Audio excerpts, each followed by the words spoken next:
Jésus, fatigué par la route, s'assit sur la margelle du puits. C'était environ la 6e heure.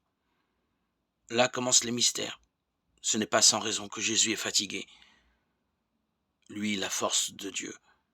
C'est pour toi que Jésus s'est fatigué en chemin. Nous trouvons Jésus qui est la force même. Nous trouvons Jésus qui est faible. Jésus, fort et faible. Fort parce que au commencement était le Verbe, et le Verbe était auprès de Dieu. Et le Verbe était Dieu. Veux-tu voir la force de Dieu? Tout a été fait par lui, et sans lui, rien n'a été fait. Jean 1, 1, 2.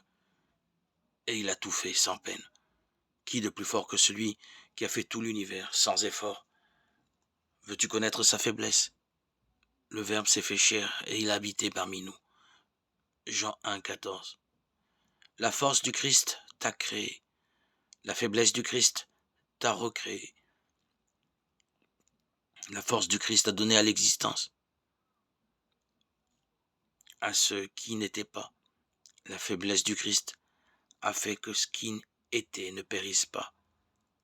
Il nous a créés par sa force. Il nous a recherchés par sa faiblesse. C'est par sa faiblesse qu'il nourrit ceux qui sont faibles, comme la poule nourrit ses petits.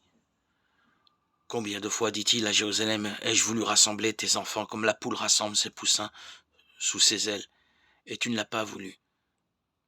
Luc 13, 34. Telle est l'image de la faiblesse de Jésus fatigué de la route. Sa route, c'est la chair qu'il a prise pour nous.